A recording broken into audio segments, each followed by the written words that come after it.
Wow, is that a DMRTA in your lap, or are you just happy to see me? No, it's just I'm so sorry. Holy crap. Sorry. Oh. You got me. Yeah. All right, everybody, what is going on? We're sitting in a car. We just got done tuning it up. It's just it's what we call a radio tune. It's basic. This is a Toyota basic 207 Tacoma. With no DSP. We're just tuning up the not factory, but this radio here, doing time delay and EQ and whatnot. For that, we just grabbed the simplest thing. Usually we use an iTest mic, but both our iPads were dead today.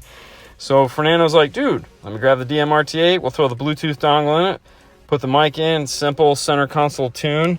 Pretty sweet.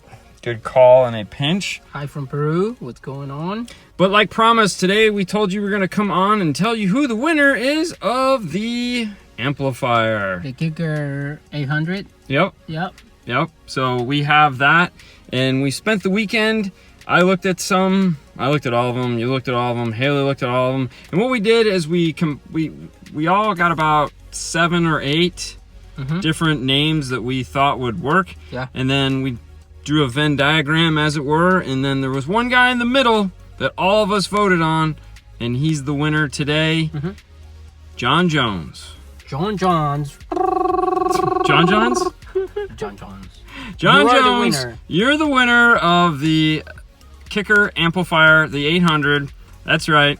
We'll send you out an email. If you didn't catch this, we'll announce it again tomorrow and let everyone know. Next tomorrow. But yeah.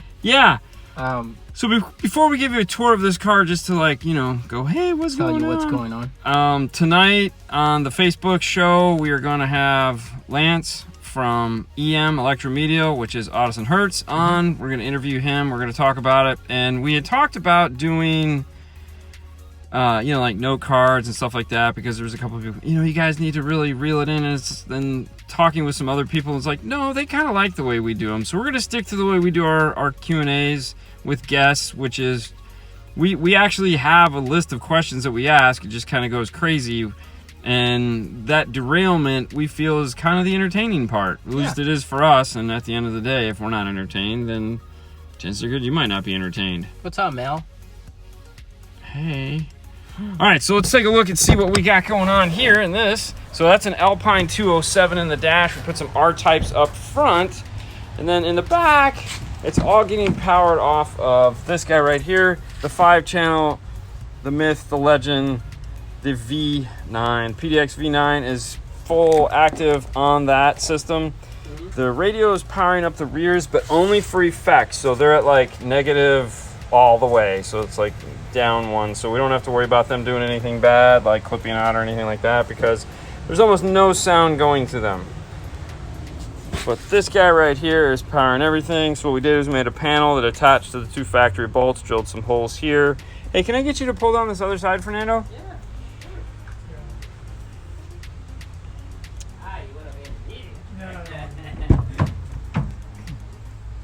Oh, it's right there. Oh, yeah. You know where it's at. It's your truck. So here we go.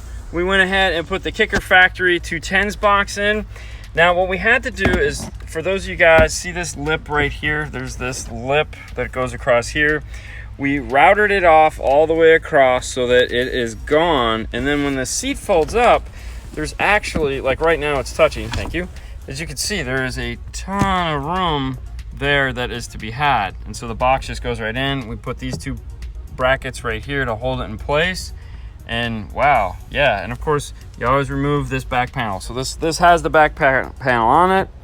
That has the back panel off. And in case you're wondering, this is a 2019 Toyota Tacoma.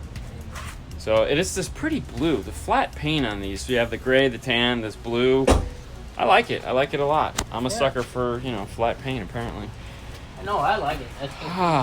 But happy Monday, everyone. We hope you guys have a wonderful day. Tonight is going to be exciting. I'm excited. We haven't had an opportunity to do a lot with Electromedia other than talk about the Forza and the Primas. Those guys right there. The cool 5-channel. It's not really. It's an 8-channel. So it's 9 channels of fun and excitement. Are the new Alpine X-Type amps better than the PDX series? No, I don't know. Are the new Alpine X-type amps better than the PDX series? I mean, it's a different thing. Like there's a lot going. They're for a different time. We were just talking about this because this PDX V9 that's in here, as we all know, that's on borrowed time. It's going away. Yeah. And part of that has to do with just the technology behind it. Correct. In the power supplies, in the better use of voltage in the car, getting to the amplifier. It being able to do things and work in more applications. Since all these cars aren't getting any more voltage in them, or should I say amperage? Voltage has stayed the same. The amperage is getting lower. These amplifiers, the new, are a little bit more efficient and are just going to work better. The downside to them is, they're a little bit less power. Still like the PDX V9, I guess. But going forward, we're all just going to get forced into stuff like that. Right, yeah. Kind of just the way it is. It's his truck. As the cars get smaller and the alternators get smaller and everything just gets smaller, like Fernando just keeps getting smaller. Oh, really? Yeah, you're shrinking. That's my life. We'll have to go with these amplifiers that do more with less. And I feel that's what that amplifier is going to represent. Who knows? But yeah. Everything else good? What's up, Bobby? Are you going to Disney this weekend? Me? No. He probably is. Yeah. But all right. Well, that's it. All right. So who was the winner? John Jones. John Jones. Got the amplifier. I'll get in contact with him, and we'll see how everything goes there. Yeah. Anything else? No. Other than that, don't forget today, 6:30, Eastern Standard. Lens Electromedia is gonna be here, and the compressor is on. Compressor is on. Darn it. All right, guys. You have a good rest of your day. This has been sort of 5 minutes of 5-star. We'll talk to you later. Remember, we got videos coming up at 5 o'clock today. It's already up. Oh, the videos went up already. Cool. There was 2 of them. Have a lot of fun.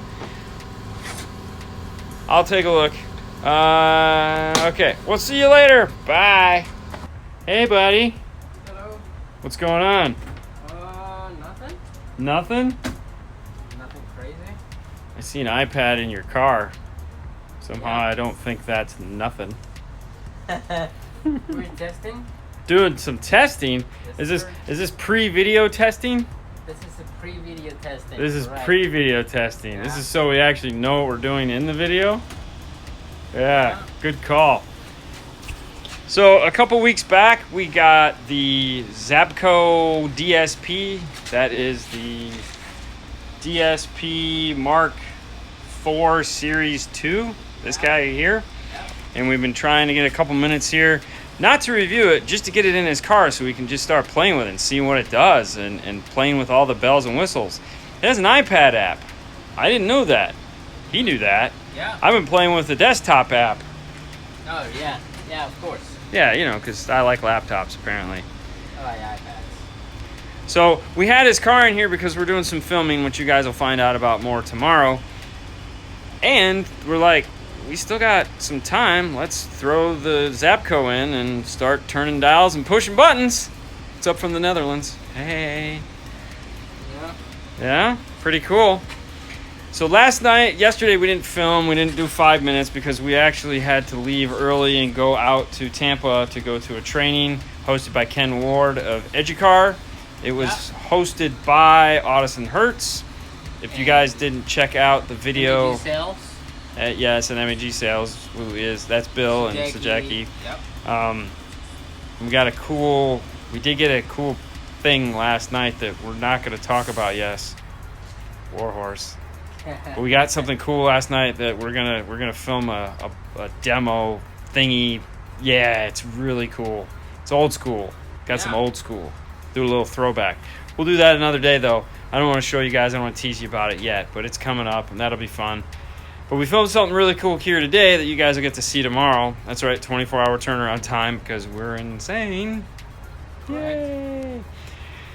Now, one of the reasons why I wanted to come on today is that we just confirmed Monday's show for the Facebook Live show. Correct. Is going to be, which there again, I don't know if we're going to do Facebook or YouTube on that one. Might have to do YouTube on that one, just because. We're going to do an RCA show with John Catalano of Amp Global, the guy that was responsible for designing what is currently the RCA lineup that Stinger has, the 9000s, the X series, and stuff like that. Yeah. We're going to talk all about RCAs, talk about all the myths, all the funness. By the way, I just saw the video about the CD player. How well does it work on bumpy roads? It works fine. It's buffering it in. Remember, it's reading, so it's got a huge, what I would call sampling rate. No problems whatsoever. Just does its thing. Hey, Morel's in the house. Morel's in the house. Hi, Natasha. Anyways, you know, I will say, going back to Morel for a minute, she's always on, man. Oh, she's amazing. If you guys aren't buying Morel speakers, I don't know what's wrong with you. Anyways, because they're a big supporter of the show. Yes.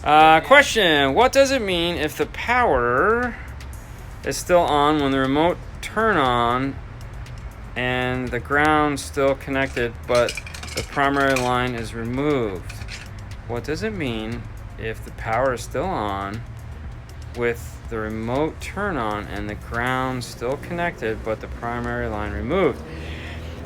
So I think I get what you're saying is that the amplifier looks like it's on because you still have the remote turn on and the ground connected, but the constant 12 volts not there. What we found is that on some amplifiers, the remote turn on controls the light on the top of the amplifier as well as the remote turn on. So what happens is you still have the ground in, you still have the remote turn on, it's turning on that light on top of the amplifier, which is making it the illusion that the amplifier is actually on when it's not.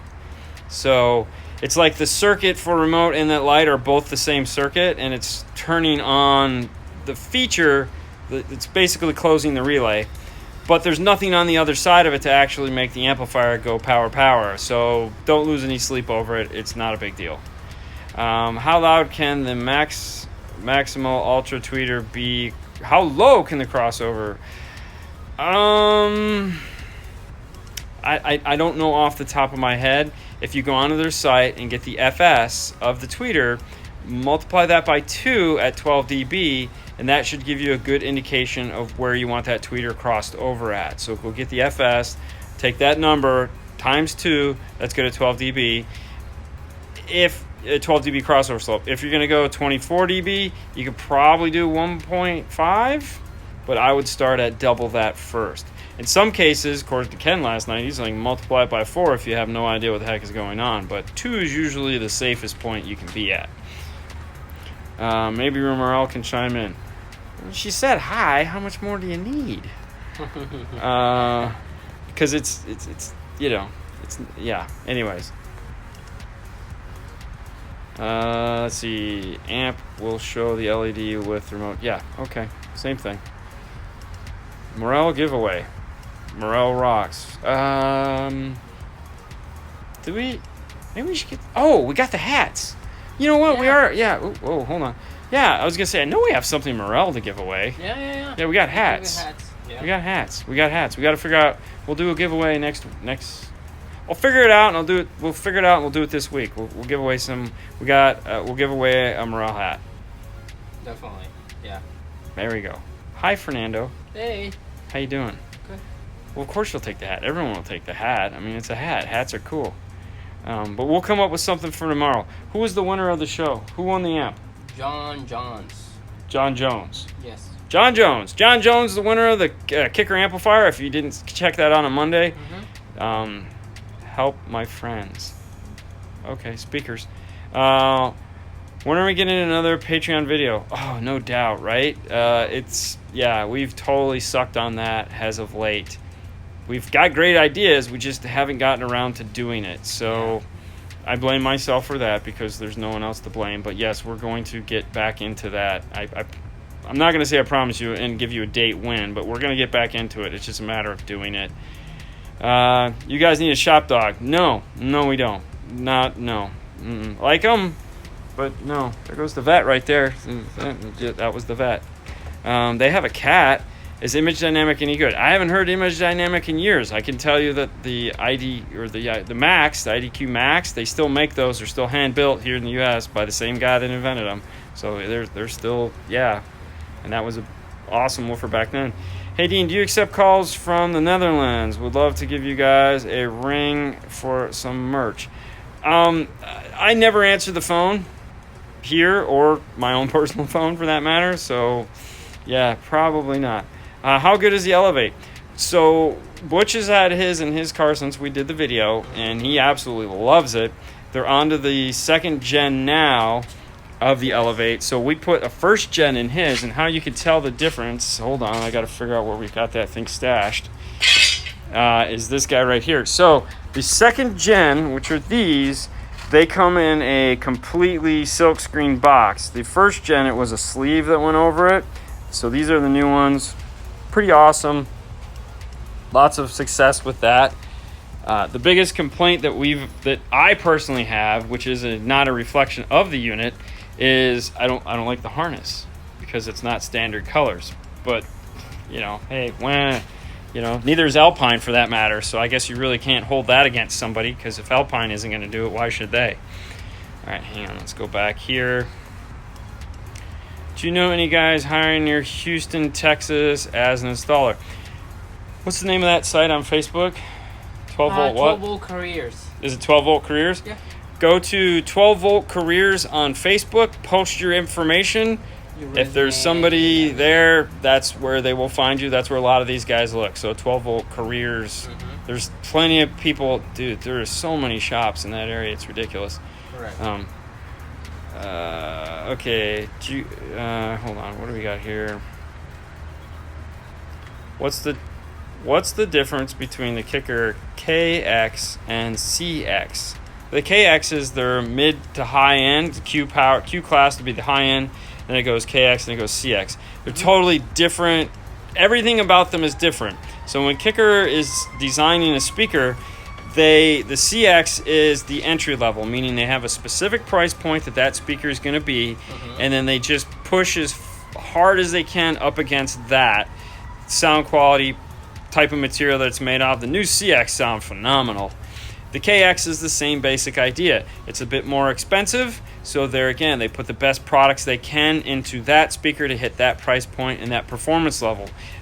With Kicker, it is a very unique thing that Steve Irby, the owner, demos every speaker, and it's literally, when I was there, they were testing a new speaker, and they had them laid all across the floor, and it was like he's coming in to sit there, and they're going to play every single one of those speakers, and he has to pick the one that he likes best, and that's just how they do it. And now they're all designed and engineered, and they're just variations on whatever the engineer wanted. So it's not anything that they buy off the shelf. They're 100% designed in-house. It's just a matter of there's tweaks made, and it's this whole process. It takes them forever to design a speaker. But yeah, I have the Alpine ILX W650. If you do any installs, did you adjust the EQ and the subwoofer level and or just amp gain or both? Okay.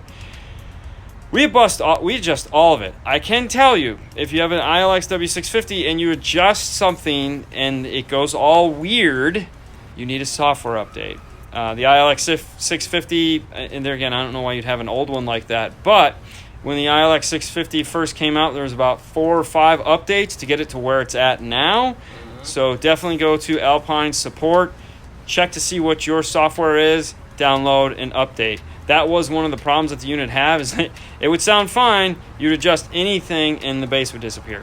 It was really weird. So check that out. Check your local Best Buy Geek Squad hires. Oh yeah, they do. Yeah, no doubt about it. Yeah. You will have to get your MECP though. Speaking of MECP, MECP, who is the people that do the testing for car audio, they have 3. They have basic, they have advanced, they have master. They did what they call the installer of the year at the same time that MEA was doing their installer of the year. they finally came out and said who the winner was, and it's a guy by the name of Adam Devine that is located here in Florida, down in the southern part of Florida. I think Naples is where he's at. I think so, yes. And it's Divine Auto Sound. So if you're down in that area, go check him out. He's apparently the best of us. And he's a nice guy too. I've met him. He's a really good guy. Sound good question. An Audi A8 from 05 with premium sound system and the pop-out screen. Any recommendations on how to replace the radio? Nope, not at all. It's not going to be easy. But you might want to look like a Halo or something like that, or the Elevate that has the removable screen that you can do a lot of fun with.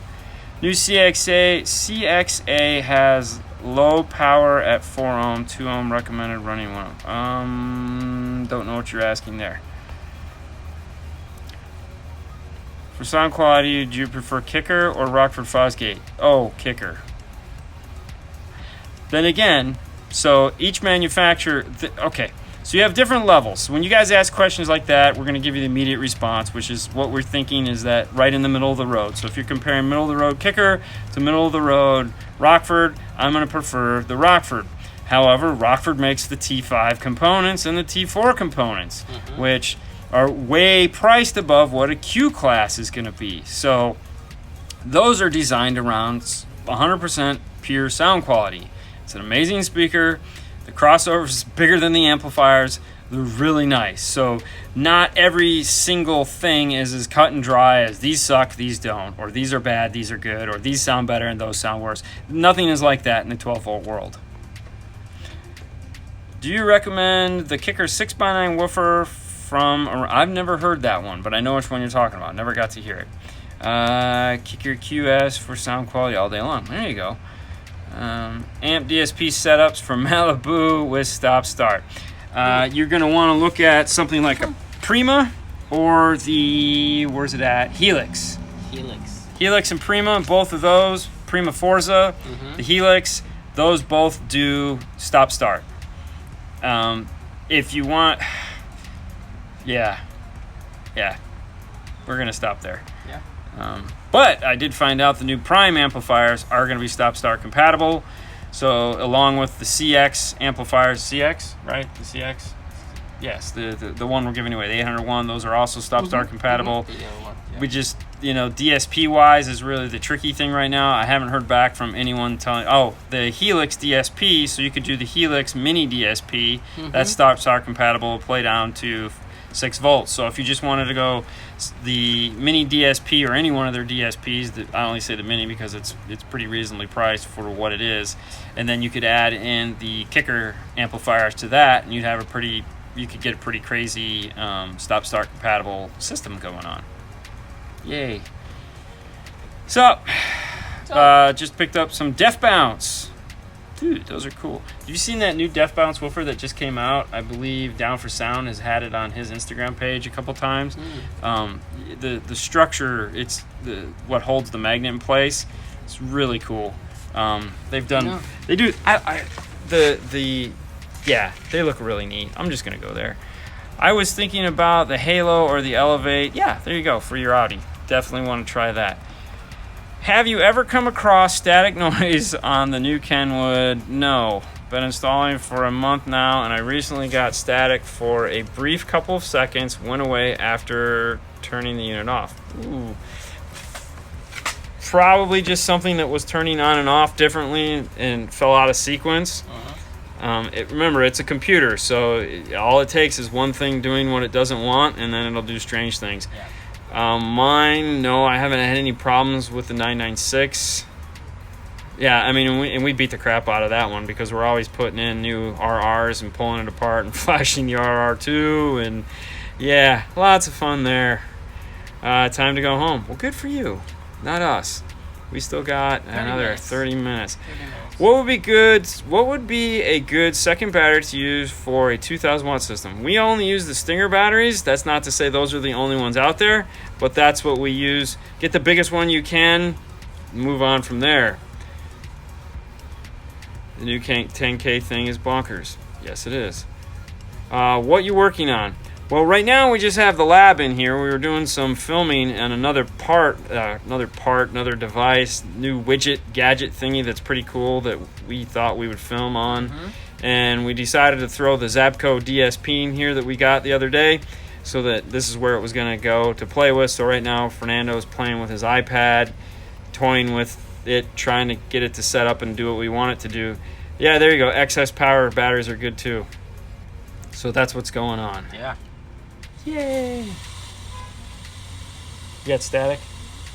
Yeah. Got pink noise? Not me, guys. I still got 2 hours. That's because you live in California. Cool. Bobby? Yeah. Oh, yeah. You're only 4 o'clock there. Or 3. It's 3 hours. Oh, geez, only 3 o'clock there. Ooh, greetings from British Columbia, Victoria, British Columbia. What's going on? Mark's up there in the Canada right now. So Yes. Yeah, it's over there. Yeah, we did a little bit of filming for Mark today. He needed us to shoot him some video with the radar detector. We still got to shoot that. We got so many videos we got to shoot. It's ridiculous. But we just ordered something yesterday that we have coming in that's going to allow us to do a video that I've always wanted to do. It's not that exciting. Yep, 3 p.m. Not that exciting for everyone, but for me, this is a video. It's a video that I wanted to shoot, and I needed one more piece to shoot it the way I wanted to shoot it, and it's finally coming.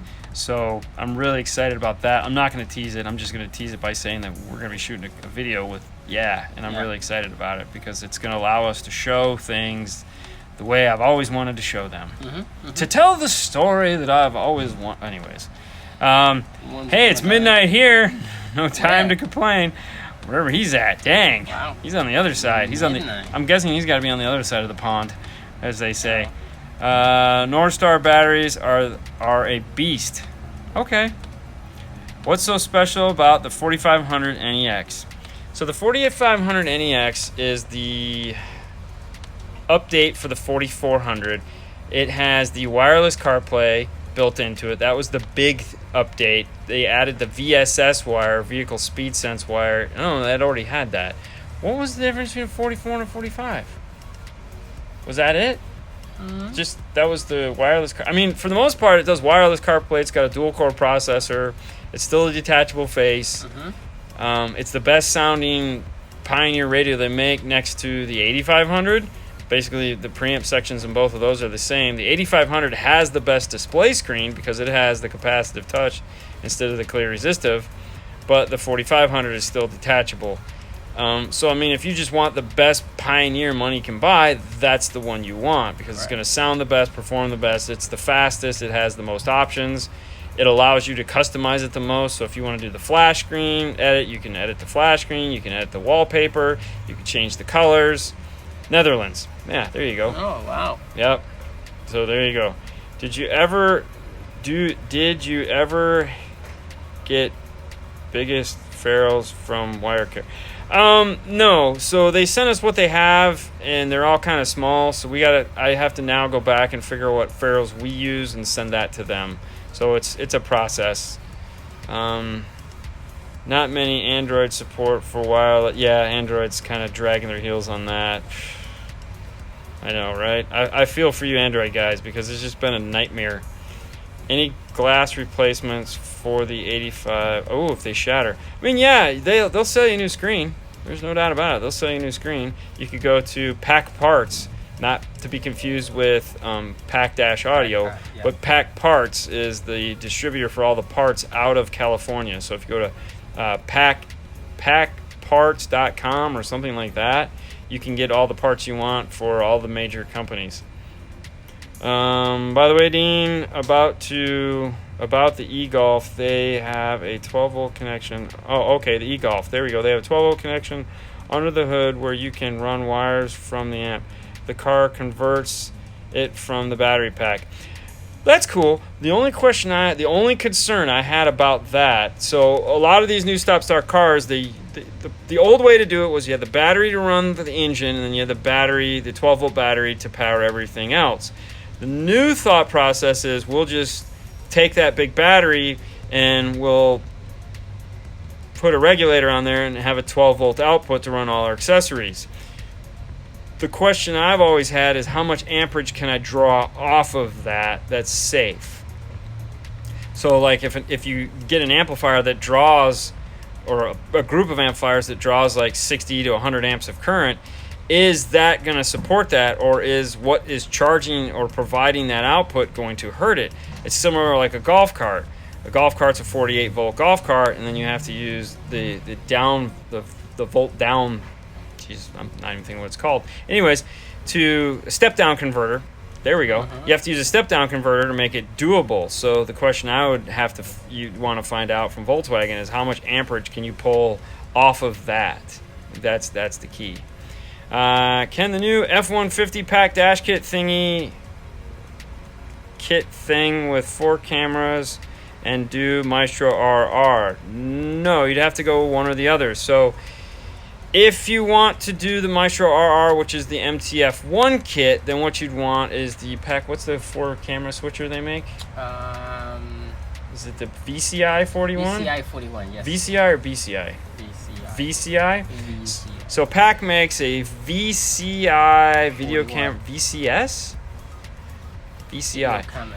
Yeah. Something like that. VCI 41, and it's a multi-camera switcher for 4 cameras. So it has 1 output, and then there's 4 inputs and 4 triggers. So and there's 1 trigger output. So what it does is it triggers the purple white wire on the radio, and that will then, if you hook up the 4 triggers on the pack piece. So if you're doing turn signals, front camera, and rear camera, obviously you'd have a switch for the front camera, and then the turn signals would do the left and right mirror cameras, and then the reverse would do reverse. And you would disconnect the reverse trigger off of the radio, and you'd hook the BCI 41 connection to that. That'll allow you to take any radio, and make it have 4 camera input. So it doesn't matter. Now with the pack kit, that feature is built into the little display screen. It's built into that technology is built into it to control the 4 camera inputs, and also give you hotkeys or whatever so that you can turn that feature on and off. Make sense? Yep. Okay. VCI, yes, VCI. Is it VCI or BCI? So it's VCI 41. V is a big Yeah, I got it. V. Yeah. What do you guys suggest for a double DIN with wireless CarPlay?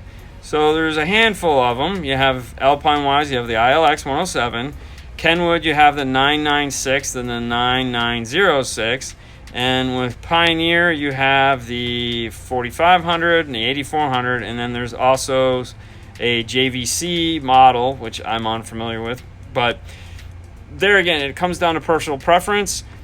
I like my 996. I like it a lot, mainly because it has the best screen of any radio on the market right now. So it's pretty awesome, and it is expensive, but whatever. Yep. It's just the price of playing the game. The people who connected my system screwed me over. They have no idea what they're doing. $1,100 gone. How much do you all charge to reinstall and actually tune the system? So there again, when it comes to pricing a full installation, you have the deinstallation charge, which what we're going to do is we're going to deinstall everything, put it back to factory, and then we're just going to start over. You have to give Paul a call, and we'd have to figure out what you got going on. And it sucks because you're going to pay more. It's just what it comes down to. But in the end, if you've seen our 911 videos, you know what it looks like. But yeah, it always stinks. Dean, what are you going to do with the Kicker Q you got? So the reason why we kept the Kicker Q is one of the features of the Kicker Q is the ability to do multiple amp stacking through the single DSP. We wanted that amplifier secretly so that we could show that feature. We've talked about it, but we haven't been actually able to film it and show you guys it working. So one of the reasons I wanted that was so that I could show that feature. That's it. So we're going to keep it because we're going to do demos with it. Demos are cool. Everyone likes a demo. When tuning crossovers, EQ time alignment, channel gains, what order should they be done in? First things first, check polarity. You got to make sure everything is in polarity first. Next, crossovers. Next, gain. Next. Oh, no, I'm sorry. Crossovers. So polarity, polarity, crossovers, gain, time alignment, equalization. And then the gains. And then, Gain. Well, no. Then you gain up the subwoofer at the end. But equalization is last. And where gain becomes sketchy is on a factory head unit. If you're doing a factory head unit and it has equalization. So this is why like the DD1 is awesome when you're doing all aftermarket stuff, because your aftermarket radio is perfectly flat output. It's real easy. When you're doing a factory system and you go to use a DD1, things get crazy real fast, because if you have factory equalization and you're trying to set your gains with the factory equalization, remember using 1,000 hertz test tone. Well, if they've gained down 1,000 hertz in the car, or they've gained up 1,000 hertz in the car via the factory radio in its tune, guess what? Bad things can happen. That's why you use the oscilloscope, and you can try different frequencies, but the RTA will at least allow you to see what the heck is going on there. Okay. All right. Yeah, I know, it's crazy. My Kenwood playback dates are all wrong. Clock, radio correct. Have you checked to see if there's a software update? 9 times out of 10, software update. So the kit F-150, I can't do the Maestro RR Demp. No, that is correct. You have to do one or the other. If you want to do the Maestro, you don't need the kit. Just use the VCI 41 and do the kit if you want to do.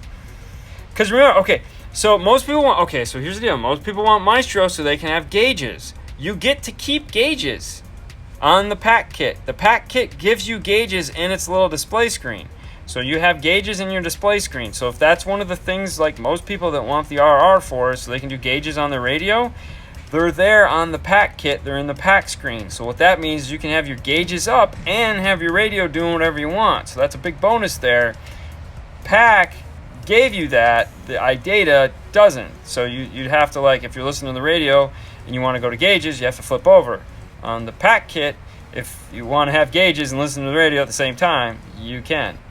Can you have more than one camera on the RR2? The RR2 doesn't have anything to do with the cameras. It doesn't control the cameras. It doesn't have anything to do with the cameras. So it's not part of the camera loop. It's the radio that has all the capabilities of doing the camera.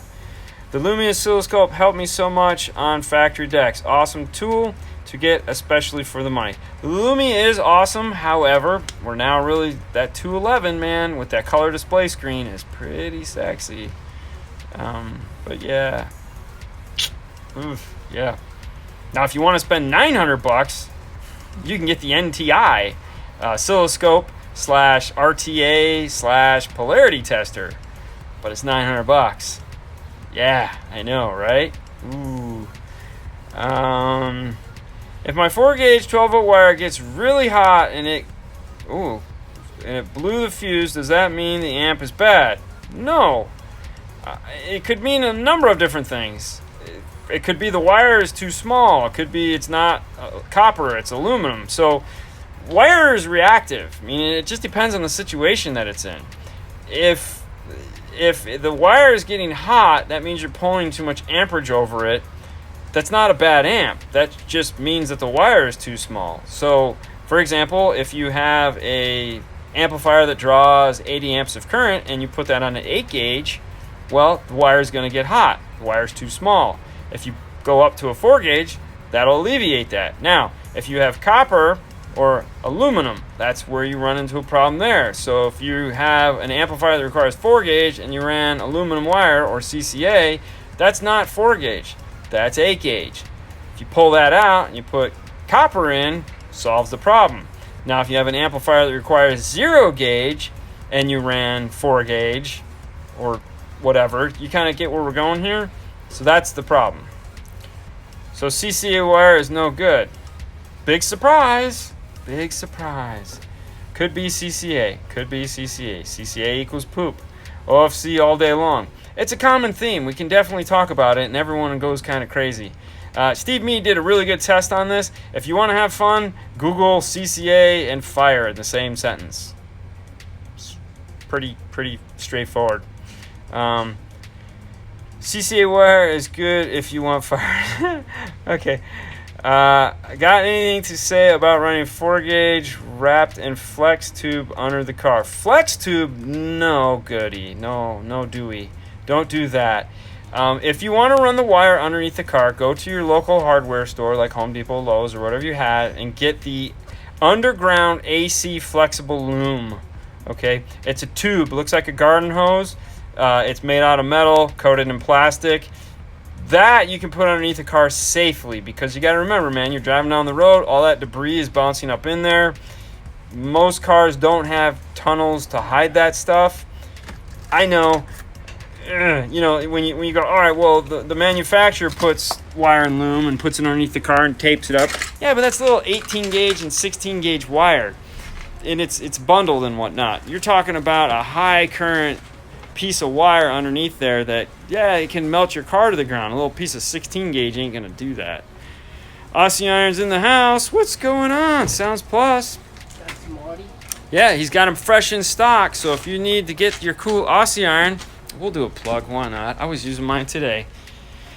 I got my new thin one. This guy right here. Ooh, it's so sexy. Head over to AussieIrons.us. AussieIrons.us, or just type in the best battery operated soldering gun on the planet, and then you'll be there. But yeah, all the colors are in stock, so check it out. I of course have white for both of mine, and Fernando has green for his, although he's anxiously waiting me to buy him the new thin one because I wanted to test it out first. I like the thin. Hang on. Throw it on the ground. So this is the thick, this is the thin. So here you go. I like the thin. It's real easy to manipulate. It reminds me of one of those crappy butane ones. If you're doing remote starts all day long, this is probably a better buy, because this battery, both batteries last forever. I mean, they last forever. How many weeks was it since you charged yours? I mean, you're charging yours now. Came back from Dallas? You haven't charged it since you got back from Dallas? I charged it last week. That's it. Yeah, so that's been months. All right, so AussieIrons.us. Thank you, Marty. That's Marty Dean in the house. Ooh, so did you see what's coming up, right? Was it 12 volts for a cause? Oh, I was thinking about the rain. Rain is coming up. Oh, shush. No, 12 volts for... Was it 12 volts for a cause or 12 volts for a cure? I think it's 12 volts for a cause. Yes. I don't remember. Either way, that we're getting ready to start that again here real soon. That's teamed up with Marty Dean from Sounds Plus. Who is also the Aussie Irons guy. So he's the guy that got that started last year. So we'll definitely be working with him again this year to raise money for the holiday. Correct. For kids. And I don't remember. Kids. St. Jude's kids. Thank you. See? That's what I'm here for. That's why we're partners, man. 'Cause he's there to catch me when I fall. Hey, what's the best stereo to buy? LOL, just kidding. I know. That was good. Find us on Facebook. There you go. Find us on Facebook for sure. Hey, what's up? Happy hump day. Nando is on it. Yes, he is. Oh, trust me. My brain goes, I can't snap. And his is there you go. It does that. I got you. And he's there. And he picks up the pieces and helps me straighten the row out so that I can get through the day most of the time. Right? Yeah, I know. And then, but he screws with me, and he'll go, "What are we doing?" And I'll tell him. What? And then an hour later, goes, well, "What are we doing?" I'll be like, "Dude, I literally just told you." And then 5 minutes later, what are we doing? I'm gonna kill you. Sounds plus no. Do you guys ship worldwide? Oh, that's a good question. Any recommendations for any shops in the Northern California Bay Area, to be specific? Oh man, I have no idea. One of the things that we always wanted to do is kind of put together like a Rolodex, as it were, but we're not having any luck with doing that, because part of the reason why we haven't been able to do it is we have to validate people. You know, we're not just going to recommend somebody that we don't know and pretend like they're good just because, you know, so it's validation is key. But if you're trying to find somebody, I would suggest using the social media such as Instagram and type in definitely Nando for president. Type in the Instagram hashtags, something like Northern California and car audio, and chances are good you'll find somebody that does really good work. Where can I find a list of the top 50 installers? Go to the MEA.com. Mobile Electronics. Mobile Electronics? Yep. MobileElectronics.com? Yep.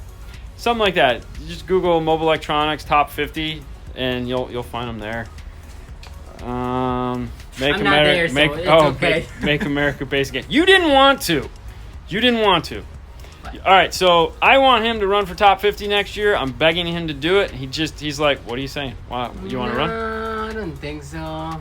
No. Dude, he doesn't even have to edit the dang thing. All he's got to do is answer the questions, and he could. So I'm trying to get him to run for next year, so that way we can both have cool stickers we put on the wall and be like, hey, look at us.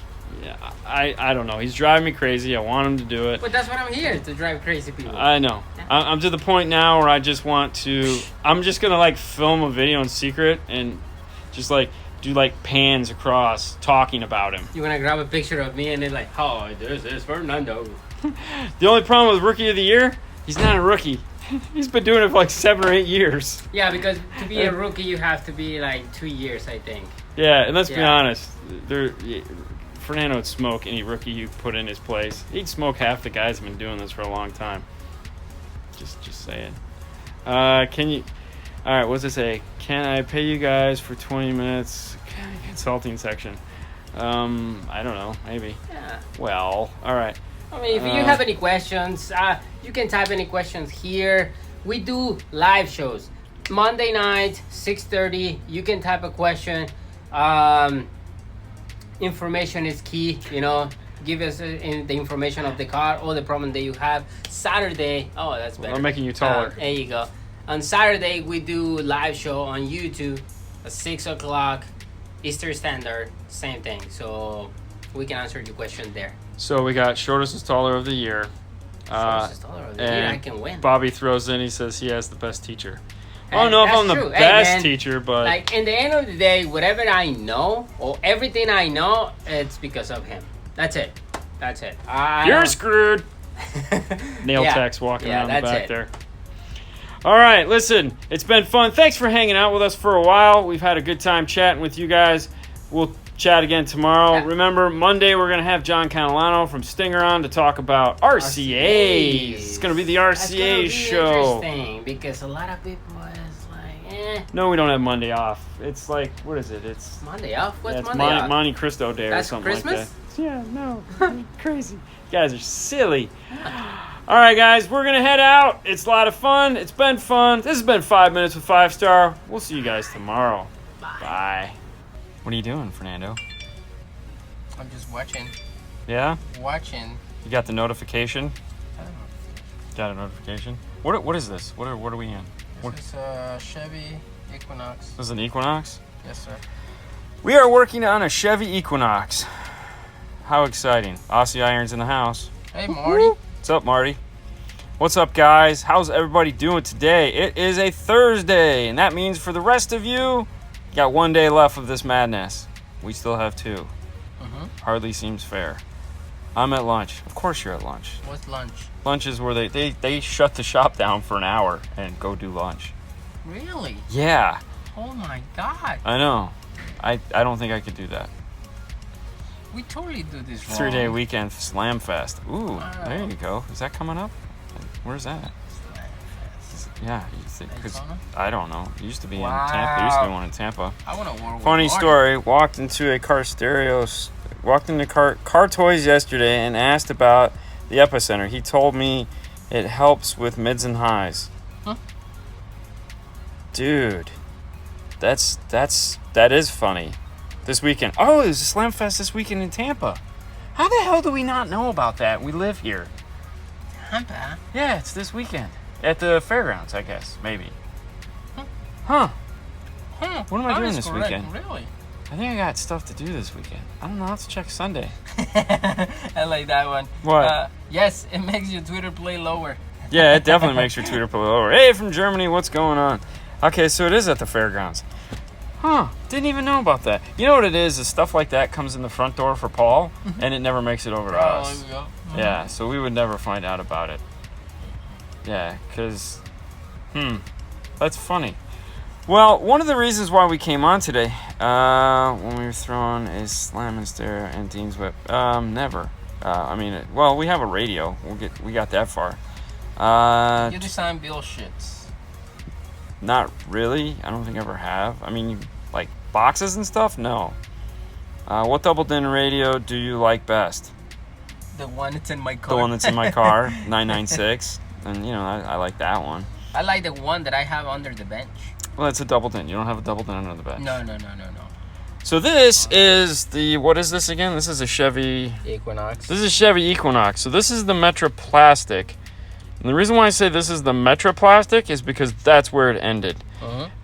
We've been working on this one for many, many hours today. This was the first car we got in this morning, and as you can see, it's 208 Exelon. Yes, Exelon. 996 Exelon. We've been working on this a while, and the reason why is because there's a lot of things that this silly dash kit does that I didn't care for, and we were talking about it when installing a radio, especially on this side of the counter. You want it to work as factory as possible, meaning there's buttons on the steering wheel. They should do what they're supposed to do. It should sound as good as it did when it came in, if not better. Everything should work. And but that's the goal. That's the goal. And it wasn't... The first thing we ran into is that we did the full Metra install, which there's nothing wrong with that, but this particular car isn't using OnStar anymore because it's past that point in its life where OnStar is relevant. Most people don't use it. Unfortunately, they don't pay for the OnStar. Yeah, he doesn't pay for the OnStar, so he wants these steering wheel control buttons to do Android Auto and Apple CarPlay because that's what they're there for. Well, when you press these, it automatically does launches OnStar. It's like, oh, okay, no problem. Now in a Ford, we run into that problem. No big deal. We throw in the CP2 from PAC. Fixes everything because the CP2 reads the data bus wire and it generates an accessory power. It'll turn on the radio. So you're saying Metra Part didn't work? No, it worked exactly the way it was supposed to. I didn't like the way it worked, though. That's the takeaway. So what are we trying to do? For what we want it to work the same. We want it to work a specific way, and theirs works a different way than that. So it's not that it didn't work. It worked exactly the way it was supposed to work. That's right. We just didn't like that way. Yeah. So strange, I know. So what we ended up doing is first we put the CP2 in. The CP2 allowed us to remap the steering wheel controls. But by doing that, we lost data into the module because their module needs data in order to do all the fun stuff. So when we connected the data wire back up, we're back to the same thing. It was launching OnStar. Kind of sucked. So there again, it wasn't that their piece wasn't doing anything wrong. It was working exactly the way it was supposed to according to their doctrine. Well, ours is different. What we ended up doing is just taking their harness out and setting it on the table. The customer already had to buy a steering wheel control, so we called them. We asked them, how important is this feature to you? Because it's important to us. And we want to make sure before we wrap this thing up that it works the exact same way, or it works the way the customer wanted to. So we explained to him what was going on. And he was like, no, I really want those buttons to work. We're like, okay, so are those buttons worth this additional charge? And he was like, yes. So what we ended up putting in here is the RP4 GM41, which is a pack piece. Now we went with a 41 instead of the RP5, which was because we're there again. We don't want OnStar. RP4 means no OnStar. Put it in, worked great. All the functionality. Now the problem we ran into is this has a factory amplified system. It's not Bose. It's just factory premium audio. Pull the unit back out, we had to solder RCAs on it because the line output voltage was way too much coming out of this into that amplifier. We're getting a lot of floor noise, so we're getting a lot of didn't want that. Soldered RCA's on, went into the RCA portion of the radio, and bingo, everything works like a champ. So, moral to the story is, figure out exactly how it works in the beginning and how it should work at the end. Testing. Yeah. So we could have easily just put the Metro piece in here because that's what came in the box and shipped it and went out there, but we knew it would have come back. And that sucks. And we don't want that. Not to mention the dash kit takes like a half hour to line up and get it.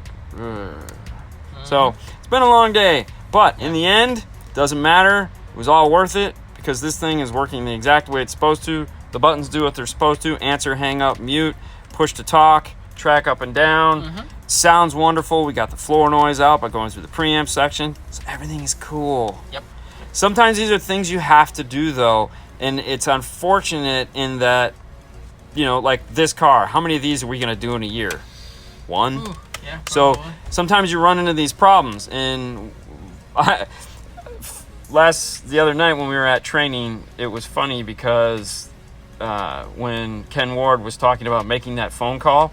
So when you're having work done on your house by whoever or a dealer or anyone's working on something yours, you drop your thing off, one more than me, and you get that phone call. Hey man, we ran into this problem and it's going to cost this much more. For some reason, a lot of the times in the 12-volt industry, we fear doing that. I don't particularly fear doing it because in the end, I'm the one that's going to have to fix it if it isn't the way you want.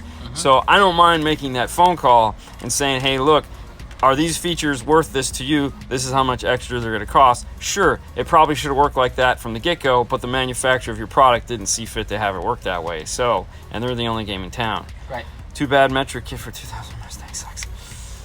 Yeah. I didn't say that. I didn't say that, though. I didn't say it. You said that, not me. They're right down the street. They might get mad at me. So. Yeah. So. Do you have the new phone? Yeah. Huh. Didn't want to show it off and brag? Well, I thought you had the new phone. I got the old phone. Oh, I thought you had the new one. I'm not cool like you, apparently. I had my old one for 2 years. Oh, all right. Yeah. There he is. I know, it's the ghost. Ghost. We were explaining the nightmare that we just went through to make this thing work. Hey, there's the old harness if you want to put that in that box. So, I mean, technically we have two functioning ones. Or just throw it all away and just keep the plastic. I mean, that seems to make more sense. It's a pulse sighting. Go get lunch. It's 2 o'clock. Yeah, it's time for an orange. I have one lying around. That's why I want that. Yes, the MTF1 should be soon. Pretty soon. Talked to Mark yesterday. I forgot to ask him if when the release date for that has been bumped up to. If I talk to them, I will find out. All right, I'm buying in. let's go. Where are we going? Marty say, let's go. Marty, you're working on a co-project, I hear, with a certain Mr. Fabricator. So, for all you guys that are following Mark's journey in install fabrication with the JL build he's doing that with Mr. Ossier himself over at Marty's place. So, Marty's going to be helping him out with that. Pretty cool, right? Yeah. I know. That's crazy. Awesome. That's awesome. Take that car apart. Yep. Take a break, go to Hooters. Whoa, slow down. Yeah, but still don't know how much to switch current US can. Oh, I know. I'm sorry, Peter. We got to figure that out. Good afternoon, gentlemen. Good afternoon, Bobby. Thanks for love. Nothing but love for you, Marty. Nothing but love. And for those of you that want to see what Marty looks like, if you were, I don't know where that's at. I think we deleted it. If you caught the live presentation we did on Facebook of the awards ceremony at Knowledge Fest that was such a train wreck, Marty was the guy that was sitting in front of me in the t-shirt, having a really good time, posting and keeping everyone up to date what was going on. That's Marty. Keep bumping to the phone, so... He's been on before when we've been at Knowledge Fest. Yeah. But pretty excited about, 12 volts for... 12 volt for a cost. Yeah, pretty excited about getting that started. I got to call him. We'll talk more about that. Excited about this build. Mark is a great partner. Yeah, that's going to be cool. So if you guys don't know what we're talking about, I'll have to, I don't know. Follow Mark. If you guys aren't following Mark, I know you guys are all following Mark at Cardio Fabricator. Oh, go to Sound 12 volt for a cost. Yep. Sounds Plus. Thank you. Plus. So Sounds Plus here on make cool stuff, Instagram and Facebook. A lot of Facebook. Marty's up on the Facebook game. 12 volt for a cause. Yeah, we'll talk more about that as that gets closer, but we just want to get you updated. We want to get you guys thinking about that 12 volt for a cause thing coming up. Last year's prize pack was ginormous. Yes. So I can only imagine what this year's prize pack is going to be. So thinking about a system consisting of SCAR speakers, audio control amps, and DSP. Is that like polishing a turd? No, actually, it's funny. So in the SCAR audio, what does he have? He has Who? Kevin. The Maserati. He's got a Maserati. So we did. Shane did it. We just came in the end and helped him figure out how to get it all to integrate into the Maserati. As soon as SEMA is wrapped up, we'll be on it. Perfect. We ended up doing, it was all SCAR audio mids and highs, their high-end ones, all the amplifiers, and then we put a DSR1 in there to finish it all out and make it sound good. Correct. Was it a DSR1? It was a DSR1, right? That was a DSR1, yeah. I can't remember if it was a DSR1 or the 608. Either way, DSR1. DSP sounded amazing. It was totally awesome. Yeah. DSP is good for everyone. DSP is good for everyone. But yeah, no, audio control amps are great. Speakers, I was impressed. I had never heard the SCAR audio stuff. Now, don't get me wrong. They were nice. They were good. They sounded great. Am I going to trade them in for my Morels? Nah, not a chance. But, you know, there again, Morels are like 5-6 times as much. But everybody has different tastes. Everyone has different tastes. Plus Dayton, DSP, Pioneer is going, okay, get rid of the Dayton. I didn't like the Dayton. That's the only DSP we've given away. Yeah, I don't like it. Just did not like it. I understand it's cheap, but it's not for what we wanted to do. So, I don't know. If you're happy with it, go for it. I wasn't happy. We put in his car. It just didn't work for us. Sometimes cheap isn't better. Yeah, not all DSPs are created equal. That's for sure. Correct. Is the Pioneer D? No, it's not.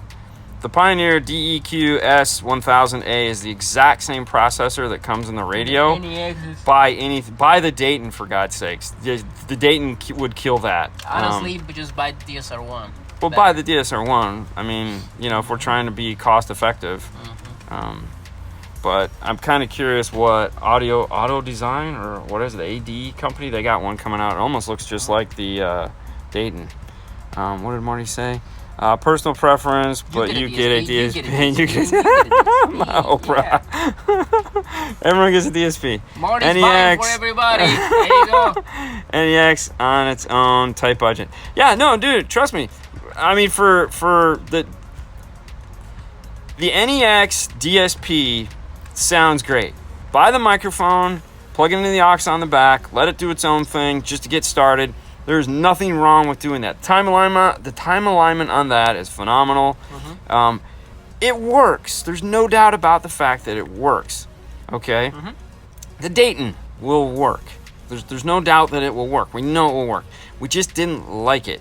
And that's not to say... Now, I like the Pioneer DSP. We rocked that DSP for years. And that was really all we had access to. Because, you know, this was before, like, audio controls, like when you had bit ones, and that was, like, you got a bit one, everyone had bit ones. It's like $1,000 DSP. Not everyone is buying $1,000 DSP, so it's like, But now DSPs, you can get them as down to $150, back up to $1,000, and there's every step in between. So there's a lot, there's a lot, and it's more accessible, and it's way more fun, and, you know, tight budget can totally relate to the tight budget. $299 audio design comes with so yeah, the audio design, thank you. I keep seeing the audio, it keeps popping up on my Instagram. Audio design. It looks like it's going to be the same build house as the Dayton. Don't get me wrong, the Alpine DSP, same build house as the Dayton. At least it's running the same software. I don't know if it's coming from the same place, but it's running the same software. DM810, very nice. Love that DSP. Got one sitting over there. Actually, yeah. Is there a way to integrate a front camera into a 2019 Escape Sync 3 system? What did we just do? Factory 2019 radio. Factory radio. So check pack-audio.com. If they don't have one, check access, which is metroonline.com, and if they don't have one, go to navtv.com. One of those 3 places should make an interface to add a front camera to that vehicle. Should. But then, yeah, that's what you want to check. Knoxbury Farm on Sunday. Ooh, I just saw a picture of Knoxbury Farm. Their Christmas, or not Christmas, their Halloween thing. That thing looks crazy. I want the Bose skull speakers. Or Bose skull. Bose? Boss.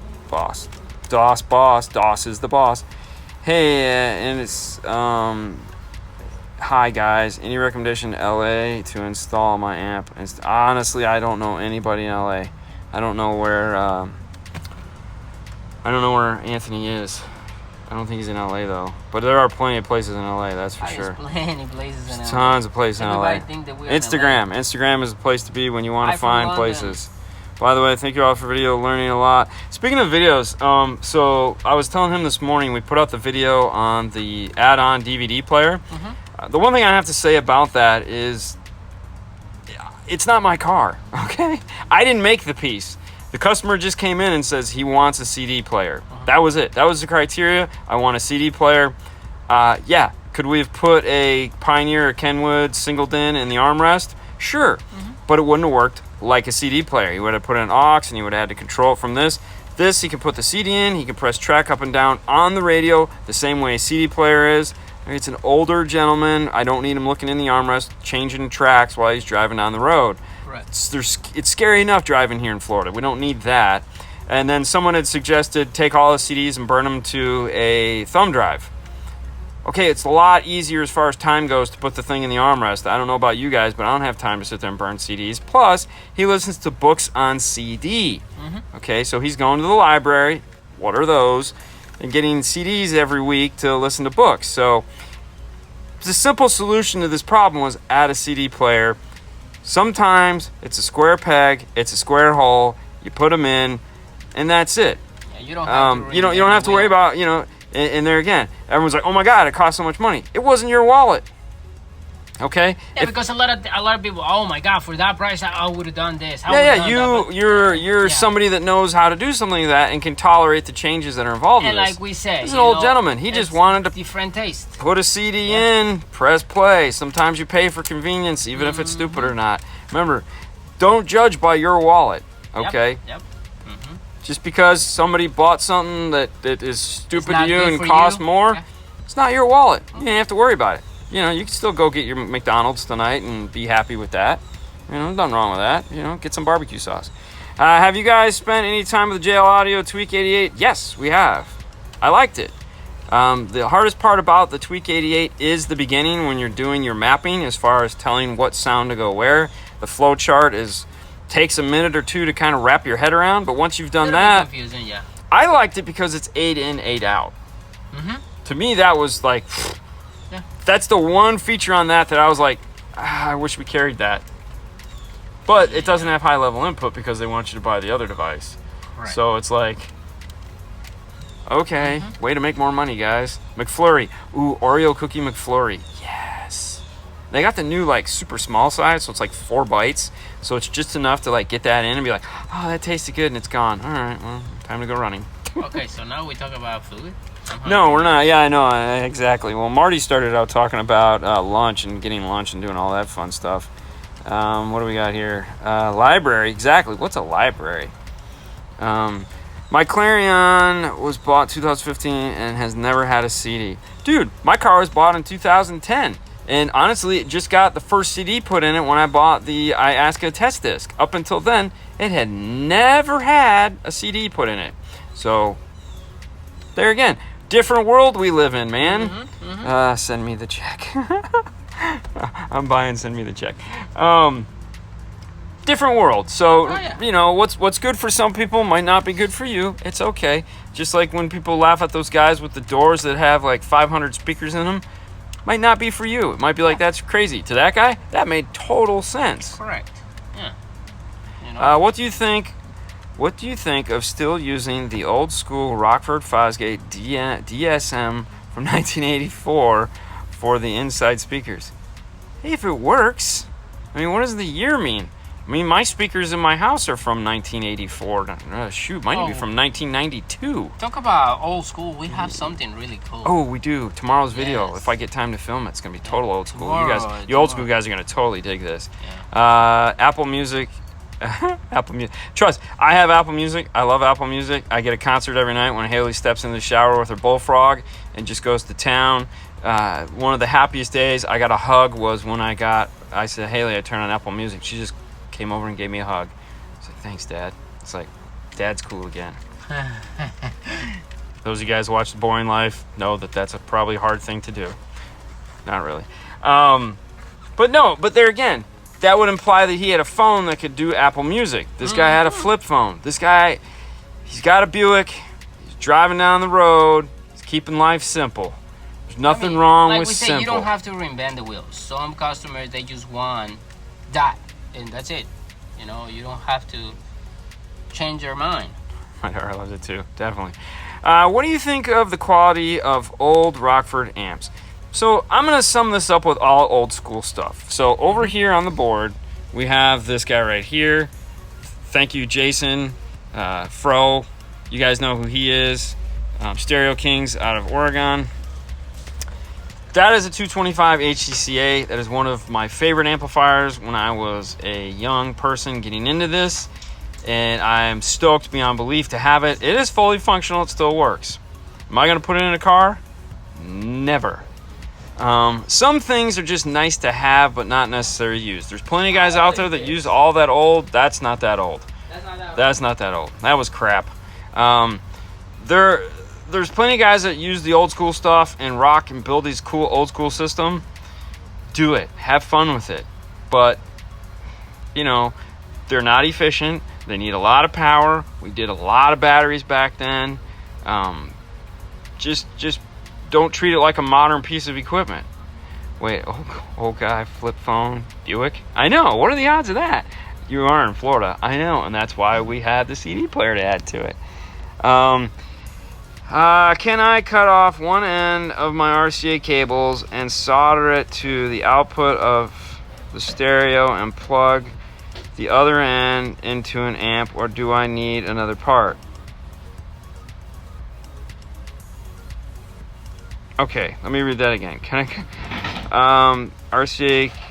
Okay, the output of this. All right, so I think what you're asking is, can you, if you have a factory radio and you have an amplifier, you want to know if you could just take the RCA, cut the head off, and attach it directly to the input of the amplifier. The answer to that would be depends. Why does it depends? So, some amplifier manufacturers, Rockford, Kicker, and Phoenix Gold, and a bunch of amplifiers have the high level and the low level are done through the RCAs. And there's either a switch or it's just auto sensing depending on how much voltage it has. So, if you have a factory radio, let's say it has 8 volts of output, and you have, let's say, a Rockford amplifier that has the high level to low level, not a prime, be punch power, you can use the RCA input has high level or low level. You can take that 8 volt signal and go directly into it. That being said, yes, you could simply cut the head off the RCA, attach it to the output of the radio, and Bob's your uncle, rock on all day long. They actually sell that piece, both Rockford and Kicker, and it looks like this. Okay, so this is designed to hook up to, you cut this tip off, you hook this up to the output of the radio, you plug this into your RCA, and that goes and plugs directly into the amplifier, and boom, it works. DC offset does what it's supposed to do, but there's a switch on the amplifier that says high level, low level. If your amplifier has that, then you can do it. You also have to pay attention, which we've said time and time again, to the output voltage of the radio. I'm sorry, the input sensitivity of the amplifier. So some amplifiers will take up to 10 volts of input. As long as you're below that, you're good. But let's say you're connecting to some factory subwoofer. Factory subwoofer might have 20 volts of output. Well, that amplifier isn't going to take that. So at that point, you need to get a high level to low level adapter that can handle that amount of voltage. So what's the way you test for it, you ask? If you're doing a sub, go ahead and put a sine wave at 40 hertz or 50 hertz, whichever you prefer. play that note, put your digital multimeter up to the speaker that you're planning, up to speaker output that you're going to plan on testing. Be looking at it, have it set to AC, turn that sucker up, see how much voltage you have. Now don't keep it there and like hang out and play for the day. It needs to be quick because that sine wave is not something those speakers are going to like, but that will tell you your output voltage. Did that answer that question? That was like a long question. Because it's not easy, guys. It's not easy. Okay. But if not, just get a line output converter. LP7-2 or the LC2i, both awesome. So I want to cut off. Yeah, okay, there. I think I answered. I got all that. The Kissel, yes, the Kissel. Yes, Kislow. the kicker. No, the Kissel. It's called KISL, Kissel. That piece that I just showed, Kicker makes that. It's called a Kissel. So does Amp. You know the new X, Stinger X RCA tips. They also make it now too. Cool, good answer. Thank you. I try. I want you guys to learn. I want it to make sense. Is that Boba behind you? Yes, that is Boba Fett. Yes, I'm a big Boba. There's okay. So if you pay attention, there's like Mandalorian skull logos all over the place in the install bay. And yeah, they are in my car too. I'm a Star Wars nerd, kind of. Closet more than anything. I keep it in the closet. Actually, I keep it in its own Star Wars room. That would be a funny show. Show off the Star Wars room. Oh yeah. Dude, I got some Star Wars Lego stuff that if you're a Lego fan, you'll be like, damn. Because damn. You know, that would be cool if one day you and Haley just walk into the room. Oh, you got the Alpine DSP. Very good. Like it. Have fun with it. Your finger's going to get tired because it's a long walk from one page. The one nice thing about the Alpine is everything is on one page. The one bad thing about the Alpine is everything's on one page. So it's a lot of moving around. All right, I'll just make the RCAs. They gave me a 17-foot Kissel, LOL. Yeah, thanks. Yeah, you can do that. The only reason why I like to use a tip like the Kissel or something like that is because if the person buys a radio and we've cut the tips off we've cut the RCA, then we have to run a new RCA. So it's definitely easier to. Did you see the Death Star Lego has? I actually have the Death Star Lego. I have the Death Star 2 in Lego. It's about 24-inch ball. It's huge. But yeah, I have that. Not the playset, the actual one that looks like the Death Star. It's got this little tiny Star Destroyer that hangs off the side of it to provide scale. But yeah, I have that. It sits on top of my camera safe. What would be a good second battery to use for 2000? Didn't you ask this question yesterday? I could have swore you asked this question yesterday. And we said Stinger. Just go to stinger.com. They have a list of all the batteries, and they keep it simple. They divide it into the wattage you're trying to use it for. So you can just go to the battery that says 2,000 watts and buy that battery. I would recommend trying to buy it from somebody local so that the shipping is covered on their end and not your end, because they're expensive to ship. It's a battery and it's heavy. Wish you guys were closer. Yeah. Alright. I don't like snow. What do they say? What are your tricks for integrating into the blind spot camera that some vehicles have when running a unit with a single camera input? The VS41? VS41. So the PAC VS41 is a 4-camera switcher. However, some of those, like in a Nissan, the thingy is a DSP that's separate from the factory radio, and it plugged into that radio is only one camera input. So it's done through that. Subsonic filter? Yes, it's a very good idea to have a subsonic filter. Come on, snow is fun. Snow is not fun. There's no fun in snow. However, I think Haley wants to see snow, so we might be doing some snow in January. I have to figure out who's got it. Maybe you can go to Marty D. Well, I don't know. We haven't figured it out. We might go see Ada, or we might go find someplace that has mountains and snow. Which is really weird about this. I don't know. It's kind of a weird thing. Where's Jason? Oregon? Jason's Oregon, and that's way too long of a flight. We were hoping for something quick, because it's got to be like a 1 day there, 1 day back. Describe how it works. What am I describing how it works again? A subsonic filter? Is that what we're looking at? Describe describe how it works, please. All right, so a subsonic filter is a high-pass crossover for your subwoofer. So what it's designed to do And Kicker actually on the CX amps just puts it in there now and it's on. What it's designed to do is you pick a frequency, usually between 15 and 35 if it's a variable. We can't hear 20 hertz. It's just the speaker doing this. That's 20 hertz. That's what it sounds like. Okay. That's a lot of dynamic energy, a lot of power used, and a lot of heat created both on the voice coil and at the amplifier trying to do this. Okay.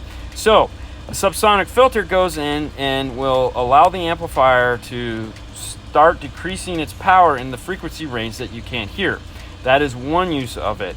It's also good for ported enclosures because they're, again, a ported enclosures trying to reproduce frequencies and it can't do it. So to keep your subwoofer from blowing, the subsonic filter comes in and works really nice to stop that. So it's a high pass crossover for your subwoofer to prevent it from making sounds that you can't hear, thus making the amplifier run smoother, cooler, ported box, cleaner. All right, so you can see it's very beneficial, especially for power consumption in these new cars. Kickers just put it on there. I think it's centered, I think it might be centered at 20 hertz, maybe 20, I think it's 25 hertz. We showed in the video when we're at Kicker, when we're looking at the AP, I think it's centered at 25 hertz now. So it's just a default, it's on there, and it makes life good. Because most people set it around 30. 30 is usually where I like to put it. I usually dial it into 30. So that usually, because I'll go to 30, and that usually means it's like between 28 and 32, you know, because those knobs aren't exactly perfect. But yeah, 30's cool. All right, somebody asked, hey, sorry to ask again. What did they ask? Down, right there. Hey, sorry to ask again. LOL. You recommend using ForScan software to disable the factory EQ on the Ford Focus 2017 without factory amps, 6-speaker. So, yes, you can do it. You can use ForScan to do that. The thing that I will tell you about using ForScan is that make sure you copy the original setup somewhere so that you can revert back to it. Because the F-150 that the customer of ours did, he was having problems with some of the things in his car, and he had to revert back. And that kind of, you know, kind of weird. Now, other people have success with it and use it. Most of the time when we mention ForScan to our customers, they don't want us doing anything about reprogramming the software in their car. They're totally against it because they've lost control if something happens to the car. So ForScan, I believe, is an individual's joy to have. As a retailer, it might not be the best idea, only because it's a third-party involvement. Right. Now, with that being said, soon, meaning sometime middle of next year, you might have a solution to this problem that doesn't involve anything kooky like that. Just saying. Coming up. That's all I can say about that, because life is like a box of chocolates. How do you get rid of Ford fake engine noise? Well, that depends on the year, make, and model of the car. If it is a 2018 and newer, that's where that ForScan $20 investment in downloading the software becomes a good deal. Because you can buy the ForScan scanner off Amazon for $25. You can download the software for free. You can go and watch a YouTube video showing you what switch you need to flick inside of it to shut that off. Now, if that scares the ever-loving crap out of you, then you pay $125 for an hour's worth of the dealer work for them to go in, and you're going to have to yell at them and twist their arm and just get pissy with them. Well, some people that don't want to do it. To shut that feature off. Mm-hmm. The third option is if it's older than that, you can go in and where like the Sony systems, they're just wires you unclip out of the amplifier. Mm-hmm. So, how can I do big 3? Run 0 gauge or 4 gauge all over your engine block. Mm-hmm. That's it's pretty much plenty it. YouTube videos where you can find a big 3. Yeah. Hidden bobas instead of Mickeys, definitely. So doing the big 3. Big 3 you got to be real careful with nowadays. You want to check and see what kind of voltage monitoring is done at the battery. Some of these cars now have they monitor the voltage an amperage through the ground on the battery, and when you change it, you can have adverse effects in the vehicle, meaning the charging system's in the way it's designed to. So be real careful when adding the big 3. What I recommend is start with the simple grounding side of it and see what that gets you, and make sure you don't get any trouble lights or the voltage stays where it's supposed to. So work through it kind of slowly and just keep an eye on that output voltage. So see what it is before you modify it and see what it is after you modify it to make sure everything works the exact same way. And that's really it. I like to go from the battery. So grounding is what I feel is missing most of the time. So I like to go from the battery to the frame to the block, from the block back to the battery. That's kind of those are my tripods of grounding that I like to do. And then of course the fourth piece of that would be running a bigger wire from the alternator to the battery, making sure that you fuse it between the two if it is buried somewhere in the engine block where it could catch on fire and do bad things, because it could catch on fire and do bad things. I know, it's like this show is not 5 minutes anymore. All right, but we're going to end it there. I know there's more questions. I apologize. There's always tomorrow. Thanks so much for tuning in, guys, and asking questions. We have a lot of fun doing this. 5 minutes, 5-star, I think, is a hit. Yep. So you guys have a wonderful day. We're going to deliver this car to the front and pick up the next one we get to work on. We'll talk to you tomorrow. Bye. Bye.